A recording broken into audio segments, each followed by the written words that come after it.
पुरुष के पास इतने सारे कलाएं होती, 16 कलाएं हैं, पूरी 16 कलाओं से परिपूर्ण जो जीवन है वो भगवान श्री कृष्ण का था। जो कुछ एक सामान्य मनुष्य के जीवन में होता है वो सब कुछ उनके जीवन में हुआ, तो हम उन्हें मनुष्य के तौर पर क्यों नहीं देखते? आदर्श मनुष्य का जीवन कैसे होना चाहिए उसका उदाहरण वो खुद है, लेकिन उन्हें भगवान बनाकर हमने इन सब जिम्मेदारियों से अपने आप को हटा लिया। भगवान श्री कृष्ण चाहते थे कि हर मनुष्य ईश्वर बन सकता है। हम कहते नहीं, वो पहले से ही वो अवतार लिए हुए हैं, लेकिन वो अवतार उन्होंने निभाए कैसे? हर मनुष्य किसी न किसी का अवतार है। हर मनुष्य ईश्वर बन सकता है, ये उन्होंने बताया, बशर्ते उनको उन कदमों पे चलना चाहिए, उनके नक्शे कदम पर चलना चाहिए। हम उनके चरित्र को गुणगान गाते हैं, लेकिन उन्होंने जो किया उसकी जिम्मेदारी नहीं लेते। जहां भी संघर्ष के रास्ता हमें दिखता है, हम वहां से हमारे कदम हटा लेते। बचपन इतना सुंदर था कि उसकी कहानियां आज तक लोग एक दूसरे को बताते। यौवन इतना सुंदर था कि उनकी जो सखी थी राधा, उनको पूज कर लोग मुक्त हो जाते। ये बात हमेशा याद रखिए, वो एक जिम्मेदार पुरुष थे। जब जिम्मेदारी की बात आई, शिक्षा प्राप्त की, तपस्या की, अध्ययन किया और फिर जीवन के सबसे बड़े महासंग्राम में चले गए। इस भारतवर्ष का सबसे भयंकर युद्ध जहां हुआ, उस युद्ध में वो बीच में खड़े थे और प्रण लिया था, मैं हाथ में शस्त्र नहीं लूंगा। इतना सुंदर जीवन उनका हुआ कि उनकी पूरी जीवन की जो कहानी है आज हर किसी के मुंह में, जबान पर है। श्री कृष्ण चाहते हैं कि मेरा ये जो जीवन है, मेरा ये जो मार्गदर्शन है, इससे हर मनुष्य को अपने अंदर की शक्ति का एहसास हो। मैं क्या बन सकता हूँ, मैं कौन हूँ। तो मनुष्य का जीवन कैसे जीवन उसका जिया जाए, इसका पूरा मार्गदर्शन, जिसका नाम भगवद गीता है। अगर आपने उसे नहीं पढ़ा है या आपने उसे समझने की कोशिश नहीं की है, तो आप बेकार का जीवन जी रहे। भगवान श्री कृष्ण की जो गीता है, वो गीता आपको जीवन में ऐसा इंसान बनाएगी जो ईश्वर तक, परमात्मा तक आपको लेके जाए। कि भगवान श्री कृष्ण जो है वो हमारे लिए भगवान क्यों है? क्योंकि उन्होंने मनुष्य जीवन का सर्वोच्च स्तर दिखाया कि मनुष्य क्या है और क्या बन सकता है।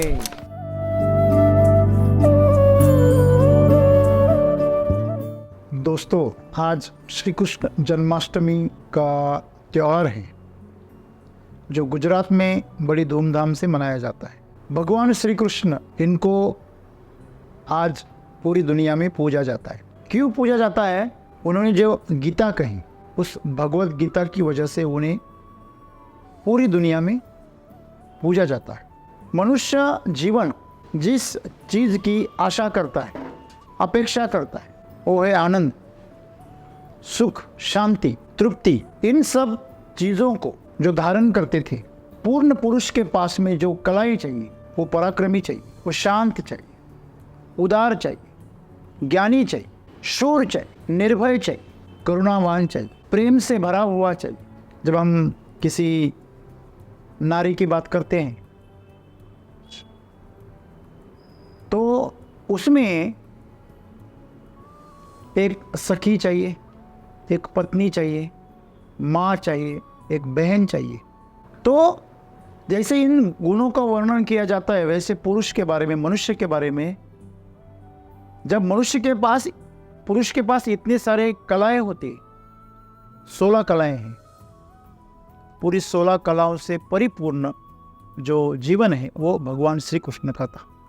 भगवान श्री कृष्ण को हम ईश्वर कहते हैं। इस बात को अगर थोड़ा सा बाजू में रखें तो हमारे जैसे वो एक मनुष्य थे, मनुष्य के तौर पर उनका जन्म हुआ, उन्होंने भी हमारे जैसे संसार किया। उन्होंने युद्ध लड़े, उन्होंने राजनीति की, शासन चलाया, शादियां की। जो कुछ एक सामान्य मनुष्य के जीवन में होता है वो सब कुछ उनके जीवन में हुआ,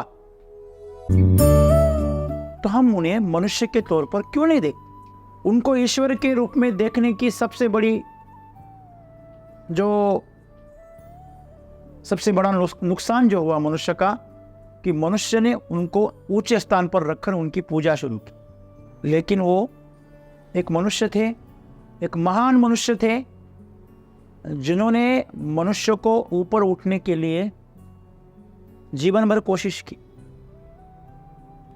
एक आदर्श मनुष्य का जीवन कैसे होना चाहिए उसका उदाहरण वो खुद है। लेकिन उन्हें भगवान बनाकर हमने इन सब जिम्मेदारियों से अपने आप को हटा लिया।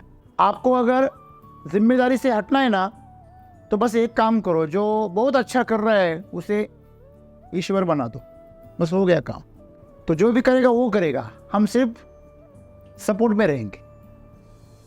लेकिन भगवान श्री कृष्ण चाहते थे कि हर मनुष्य ईश्वर बन सकता है। अगर हम उनके बचपन की कहानियां सुनते हैं तो जब से जन्म हुआ तब से उनका जीवन संघर्ष से भरा था। माँ बाप जेल में थे तब जन्म हुआ। सुरक्षा के लिए जब कंस के कारागृह से छूटना था, सबसे बड़ी बाढ़ आई थी। कहानियां तो बहुत सारी है, लेकिन वो उस बाढ़ को पार कर जब गए गोकुल में, तो वहां पर मां नहीं थी, पिता नहीं थे, उनके बगैर जिए। जहां भी जिए पूरी तरह से जिए। यशोदा मैया और नंद, इनसे इतना प्रेम हुआ कि पता ही नहीं चला कि ये सगे कि नहीं। उनके ये गुण हमें क्यों नहीं समझ में आते? जो उनका पालन पोषण कर रहे हैं उनको वो सगे माँ बाप से भी बढ़कर ज्यादा स्नेह प्रेम करते थे। उनका लड़का बलराम, नंद का, वो बड़ा भाई था। आज कभी भी कोई नाम लेते तो कृष्ण बलराम का नाम लेते। उन दोनों में इतना प्रेम। हम कहते नहीं वो पहले से ही वो अवतार लिए हुए हैं, ठीक है, कोई बात नहीं, लेकिन वो अवतार उन्होंने निभाए कैसे? हर मनुष्य किसी न किसी का अवतार है। हर मनुष्य ईश्वर बन सकता है, ये उन्होंने बताया, बशर्ते उनको उन कदमों पे चलना चाहिए, उनके नक्शे कदम पर चलना चाहिए। हम उनके चरित्र को गुणगान गाते हैं, लेकिन उन्होंने जो किया उसकी जिम्मेदारी नहीं लेते। बचपन में माँ बाप को छोड़ा। अगर हमें पता चला कि मेरे माँ बाप मेरा पालन पोषण नहीं कर रहे तो अकेलापन महसूस होता है। ये सब चीजें अपने आप को आप थोड़ा सा इमेजिन करके देखिए, उस पात्र में खुद को ढालिए तो पता चले ये सब चीजें आप भी कर सकते हैं, लेकिन उसके लिए बड़ा दिल चाहिए। तो उनके जो जीवन के गुण हैं, वो एक एक गुण अगर हम खुद में लाए तो हम भी जीवन में उनके जैसे बनने की कोशिश कर सकते हैं, उन मार्ग पर चल सकते। अगर कृष्ण की बात चले तो जो ढूंढने वाले होते हैं उनकी नज़र में जो चीज़ें होती है उसी को वो हाईलाइट करते हैं। उन्होंने बाकी सारी चीज़ें की, उसको हम कोई फोकस नहीं करो। उनकी 16,000 रानियां थे, ये चीज़ बड़ी प्रचारित हो जाती। वृंदावन में रासलीला करते थे, ये बड़ी चीज़ें हम बड़ी चाव से उसका हम बखान करते हैं, एक दूसरे को बताते हैं। उन्होंने कितनी लड़ाइयाँ लड़ी ये बात कोई नहीं बताता। इस भारतवर्ष का सबसे भयंकर युद्ध जहां हुआ, उस युद्ध में वो बीच में खड़े थे और प्रण लिया था, मैं हाथ में शस्त्र नहीं लूंगा। वो बारिश में जाते वक्त छाता न ले जाने की बात नहीं है। यहां अगर बारिश में जा रहे हैं, अगर आपको कोई कहे छाता मत लेके जाना, तो हम बहुत सोच में पड़ जाते हैं। अरे भीग तो नहीं जाएंगे, सर्दी तो नहीं हो जाएगी। और वो युद्ध में बीच में नहीं, उनके पास दैवी शक्तियां थी। क्या आपके पास नहीं है? क्या आपके जैसे लोग कलेक्टर नहीं बने? नहीं बने। जो बने उनके क्या 2-2 सींग है? नहीं है। लेकिन हम उतना संघर्ष नहीं करना चाहते, हम उतनी मेहनत नहीं करना चाहते, हम उतना टेंशन नहीं पालना चाहते। हमें बड़ी आसान जिंदगी चाहिए। जहां भी संघर्ष की रास्ता हमें दिखता है, हम वहां से हमारे कदम हटा लेते। लेकिन कृष्ण ने ऐसा नहीं किया। बचपन की बातें तो छोड़ दीजिए, बड़ा होने के बाद जब बचपन में यौवन आता है तो यौवन में जब राधा से प्रेम हुआ तो वो प्रेम पूरी तरह से निभाया। वो प्रेम इतना, मतलब बचपन इतना सुंदर था कि उसकी कहानियां आज तक लोग एक दूसरे को बताते। यौवन इतना सुंदर था कि उनकी जो सखी थी राधा, उनको पूजकर लोग मुक्त हो जाते। राधा रानी जो प्रेमानंद महाराज जी है, जो जिनकी 17 साल से किडनियां दोनों फेल है, वो राधा रानी के ही भक्त है। पूरी तरह उसकी भक्ति में डूब गए वो। जैसे मीरा ने कृष्ण पर प्रेम किया, जैसे प्रेमानंद स्वामी, जिसके पूरे सेलिब्रिटीज हो, राजनीतिज्ञ लोग हो, बड़े बड़े अमीर लोग हो, साधु संत हो, जिनके चरणों में जाकर उनके आशीर्वाद लेने चाहते हैं, वो प्रेमानंद स्वामी आज राधा की शिष्य है, उसके भक्त है। ऐसे भक्त है कि मानो कृष्ण की राधा और कृष्ण की मीरा है। भगवान श्री कृष्ण कैसे प्रियकर थे, एक कमिटमेंट थी। एक ऐसे प्रियकर थे जो जिम्मेदारी उठाते। जब जिम्मेदारी का एहसास हुआ 16 साल की उम्र में, राधा को छोड़ दिया, उसे बता दिया हमारा साथ यही तक था, और सबसे प्यारी चीज बांसुरी उसे भेंट दे दी, आज से यही तेरे साथ रहेगी। और कहते हैं उसके बाद में कभी वो मिले नहीं, कभी नहीं मिले, लेकिन उनका प्रेम आज तक अमर है। उतना आदर्श रहा होगा। जब इतने दिन तक उनकी कहानी चलती है तो उसमें कुछ बात होगी। हीर रांझा की हम बात करते हैं क्योंकि उनके प्रेम में कुछ खास बात थी,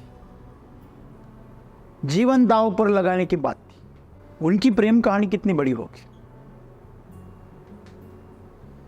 उसके बाद में आश्रम गए, तपश्चर्या की, साधना की, ज्ञान अर्जित किया।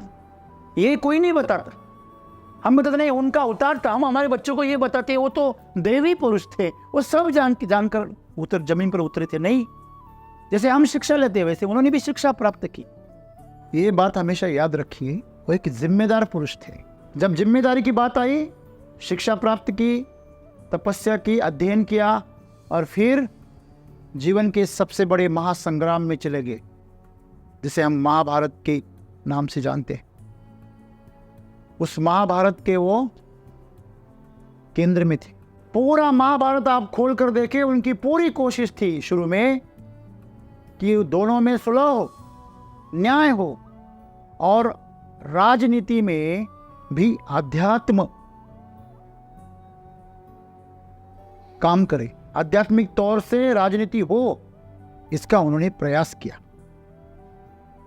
हम तो सिर्फ संसार में या भक्ति में, मंदिर में, इधर उधर हम क्या चाहते हैं कि आध्यात्मिकता हो, लेकिन उन्होंने प्रयास किया। जो सबसे गंदी चीज मानी जाती है, सबसे खतरनाक, सबसे भयानक चीज जो होती है ना, वो राजनीति होती है। जहाँ कीचड़ कहते उसको भी शुद्ध करने की उन्होंने क्या की, कोशिश की, लगातार कोशिश की। समझाया कि ना करे। लोग कहते हैं वो अर्जुन के पक्ष में थे, बिल्कुल नहीं, वो किसी के पक्ष में नहीं थे,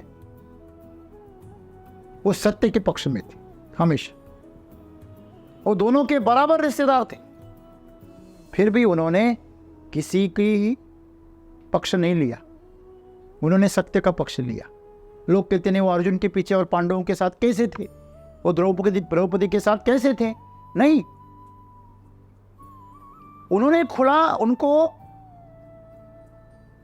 बताया कि आओ अभी युद्ध होने वाला है। तो पूछा गया उनको, आप किसके पक्ष में? शुरू में तो उन्होंने युद्ध ना हो इसकी बहुत पूरी कोशिश की, शकुनी से मिलने की कोशिश की, उसे समझाने की कोशिश की। उनको पता था शकुनी इसकी जड़ है। वो अपने भांजे को क्या कर रहा है, भटका रहा है। तो उसको समझाया, नहीं माने, बात युद्ध की आ गई तो पूछा गया आप किसके पक्ष में, तो उन्होंने बता दिया मेरे पास मैं खुद हूं और मेरी सेना है, आप जो चुनोगे मैं दे दूंगा, या तो मुझे चुनो या मेरी सेना को चुनो। तो दुर्योधन ने पूछा और आप लड़ोगे? नहीं, बोला मैं नहीं लड़ूंगा। तो आपको लेकर क्या करूंगा? तो उन्होंने सेना ले ली। तो यह हमें मालूम होना बहुत जरूरी है कि दोनों पक्ष को उन्होंने बराबर महत्व दिया। इसे न्याय कहते हैं। उनके पास न्याय था। मैंने जितने गुण आपको बताए, बचपन में शरारती थे, बड़े धाड़सी थे, शूर थे, यौवन में बड़े बड़े प्रेममय थे।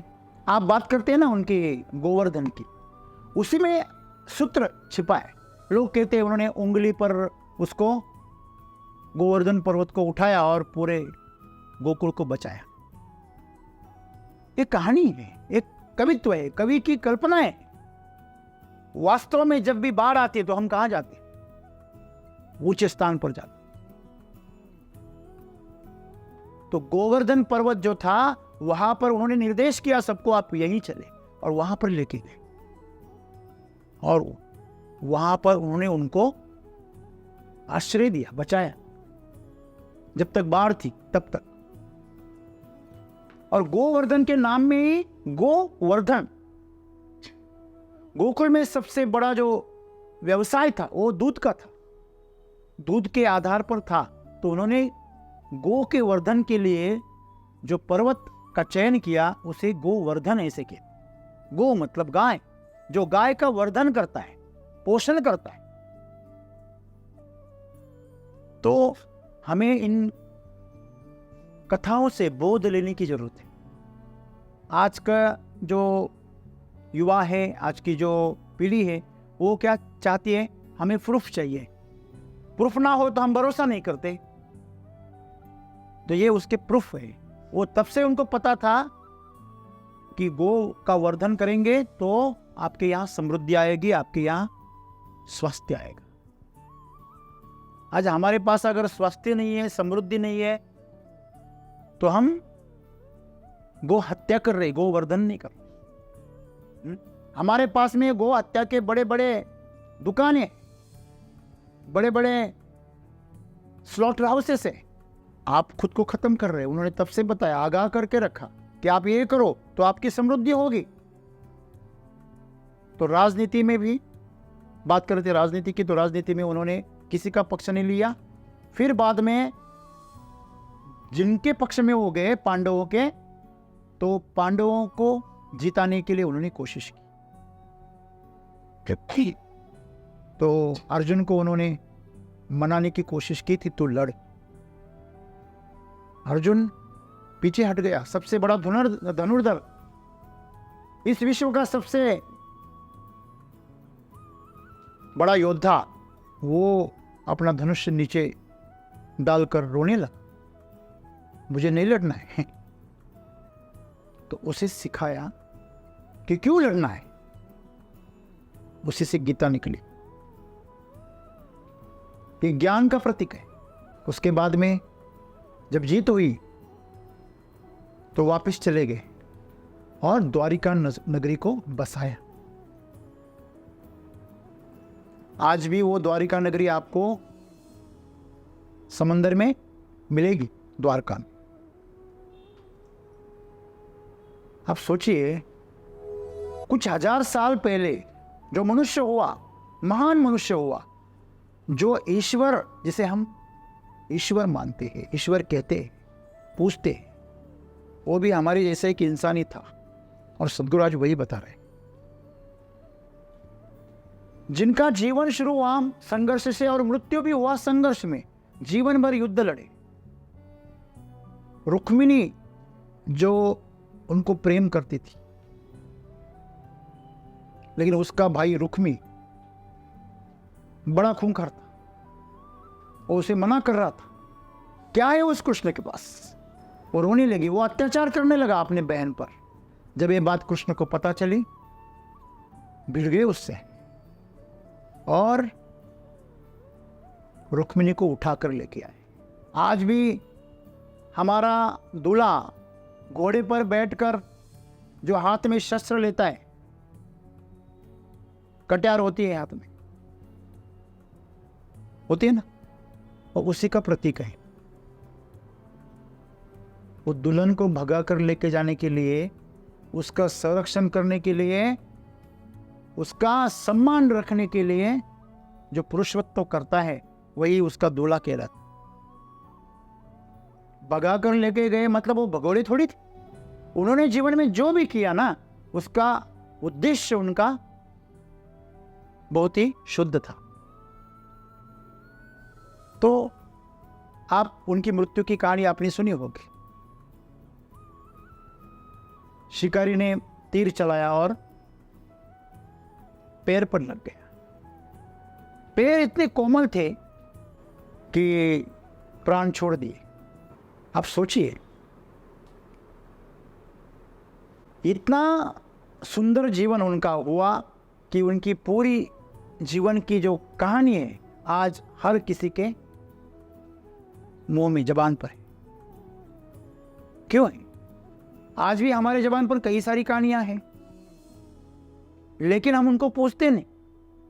लेकिन भगवान श्री कृष्ण को हम पूछते हैं, उनका जन्मदिन मनाते हैं। ऐसे मनाते हैं कि हर साल वो जन्म ले रहे हैं, ऐसे मनाते हैं जैसे कि अभी जन्म लेने वाले शाम को 12 बजे। इतना जीवंत उत्सव मनाते, इसका मतलब वो आज भी है, ऐसा हर कोई मानता है। मतलब ये पूरे विश्व में वो समय है। इसलिए तो उन्होंने कहा कि मैं ही सब चलाता हूं, मैं ही सब करता हूं। मतलब उनके अंदर पूरी तरह परमात्मा प्रकट था और वही चाहते हैं। वो चाहते हैं मनुष्य इतनी ऊंचाई पर चढ़े, उसका जीवन इतना ऊंचाई पर पहुंचे कि देव भी उनसे ईर्ष्या करे। आपको पता है,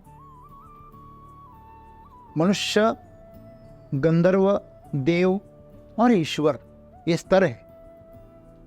जब मनुष्य महान बन जाता है तो देव बन जाता है, मुक्त हो जाता है तो देव बन जाता है। बस बहुत पुण्य करता है तो जो सबसे ज्यादा पुण्य करता है और बहुत सारा पुण्य प्राप्त करने के बाद महान बन जाता है, उसे देव कहते। जो सब में समाया हुआ है उसे ईश्वर कहते। देव मतलब एक मनुष्य का ही एक रूप है, ऊंचे स्तर का।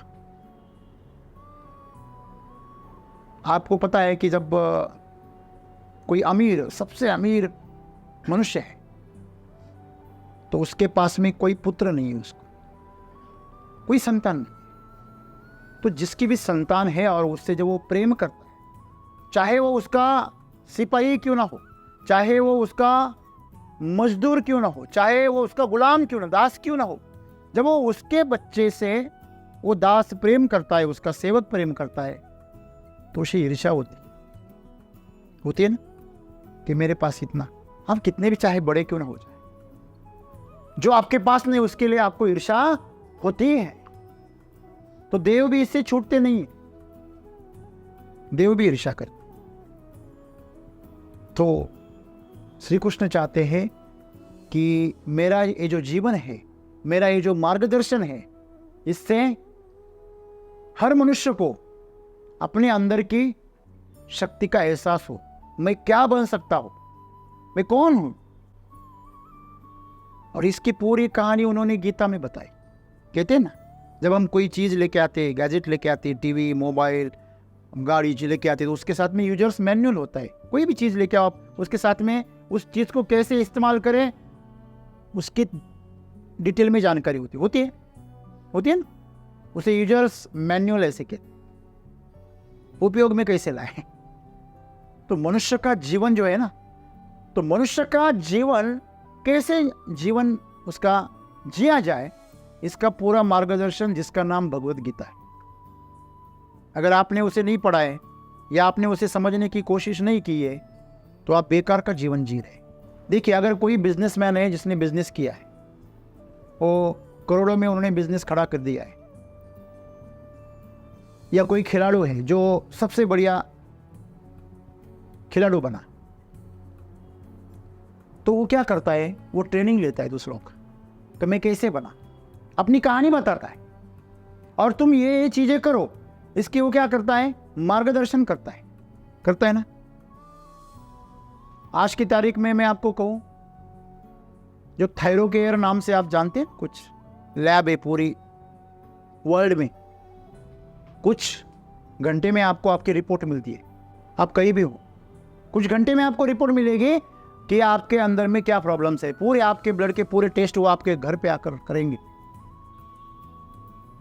तो एक सिस्टम है ऑनलाइन जो उन्होंने खड़ा किया, उसका जाल खड़ा किया।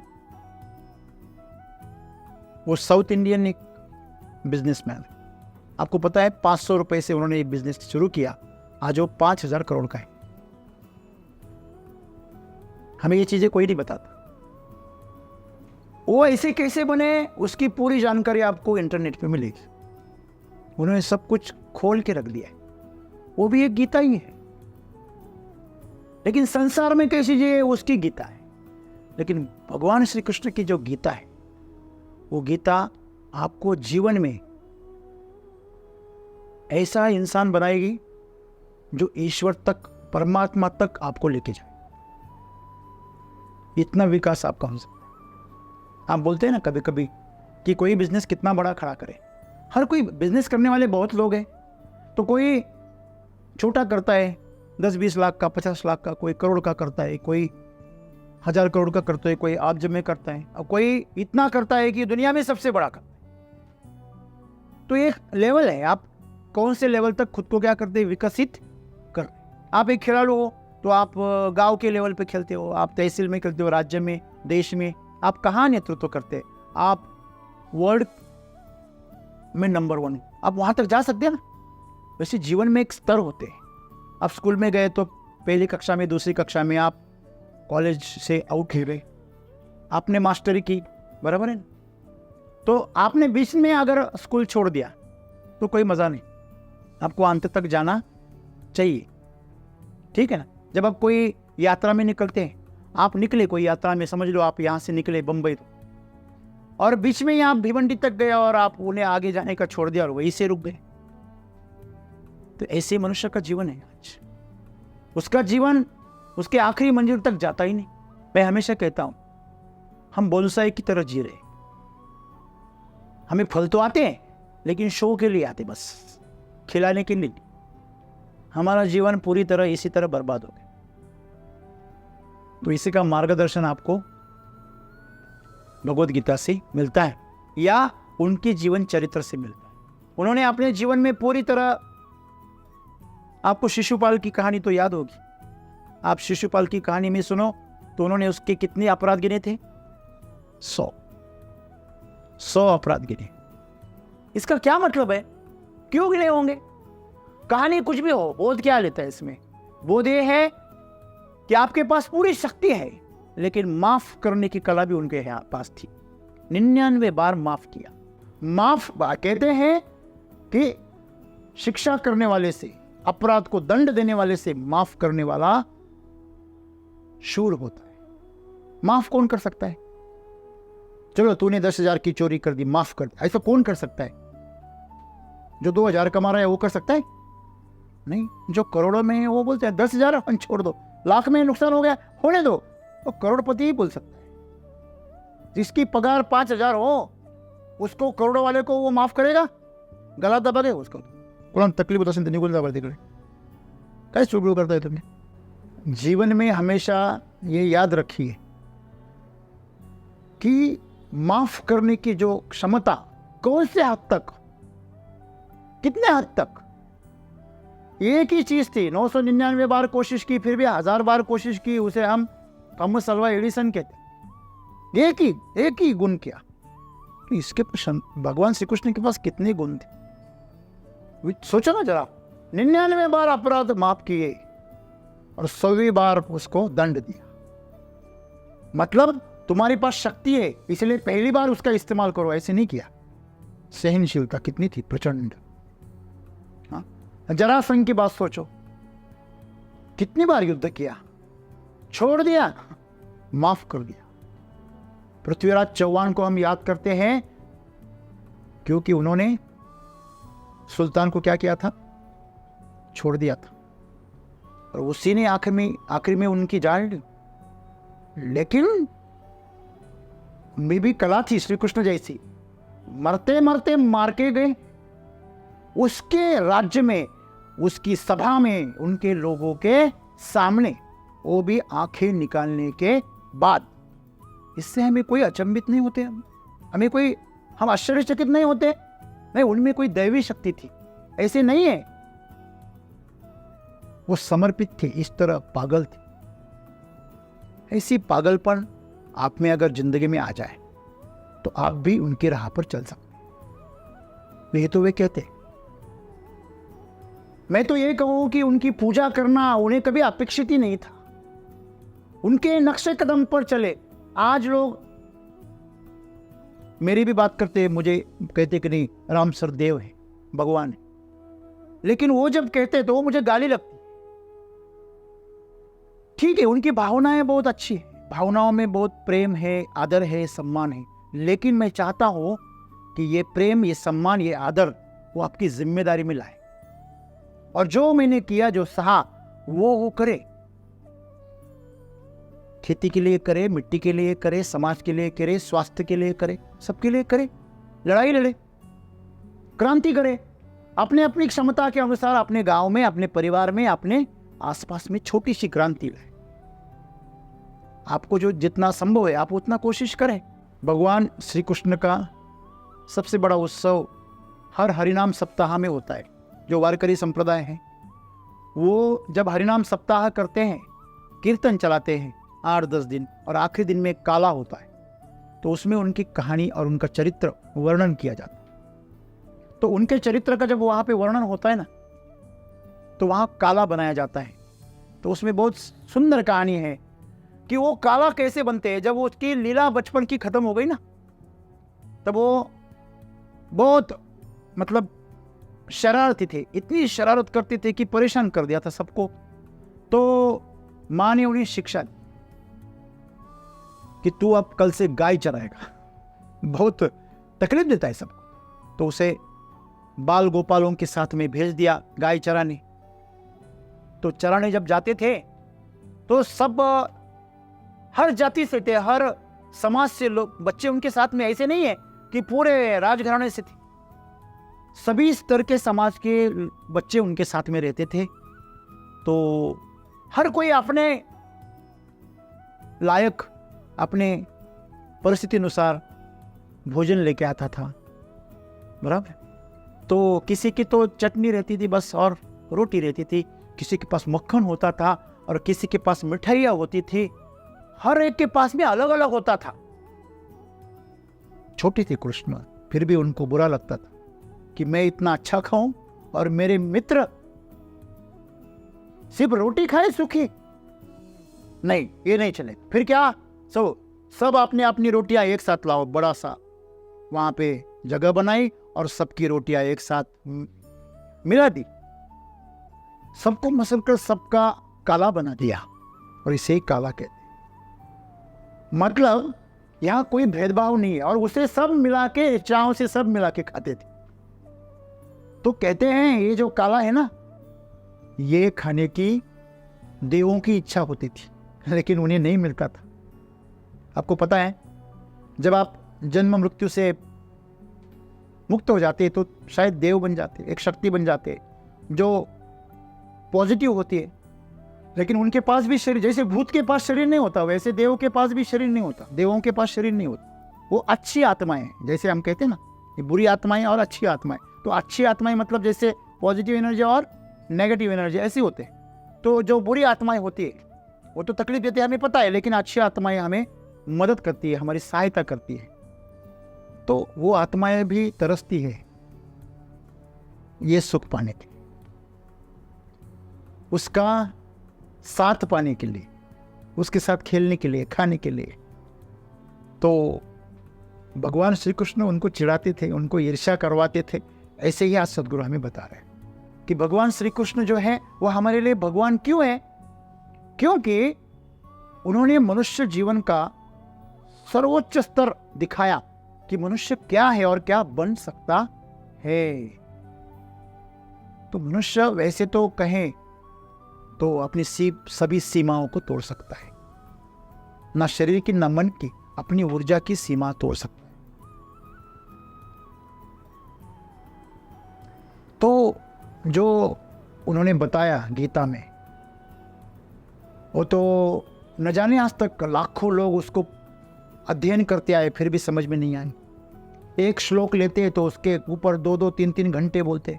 हमें चाहिए कि हम भगवान श्री कृष्ण के जीवन को हमारे सामने रखें और उनसे बोध प्राप्त करें और उस बोध के मार्गदर्शन पर हमारा जीवन व्यतीत करें, तो हम उनके अंश बराबर तो हो सकते हैं। अंश बराबर तो हो सकते हैं ना, तो वही बनने की कोशिश करें। उनका जीवन हमारे जीवन में प्रतिबिंबित हो,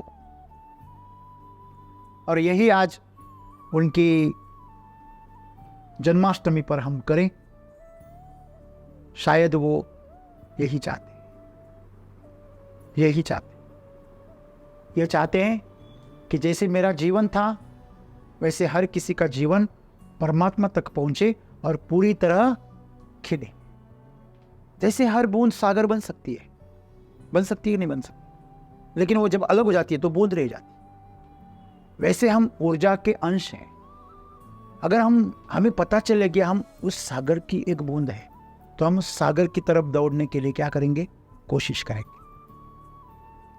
बूंद बनेंगे, झरना बनेंगे, फिर नदी में बहेंगे, और नदी में बहकर बड़ी नदी से हम समुद्र तक पहुंच सकते। शायद प्रवास बीच में रुक जाए, बारिश रुक जाए, सूखा मौसम आ जाए, हमारी भाप बन जाए, वापिस हम बादल बने, वापिस नीचे गिरे। ऐसे न जाने कितने जन्म तक हम घूमते रहे, लेकिन अगर हमारे ध्यान में रहे कि मुझे समुद्र तक जाना है, तो भटकना बंद हो जाए और उसी दिशा में प्रवास शुरू करेंगे। यही भगवान श्री कृष्ण चाहते हैं कि आप उस समुद्र तक, परमात्मा तक पहुंचे और अपने जीवन को सार्थक बनाएं। धन्यवाद।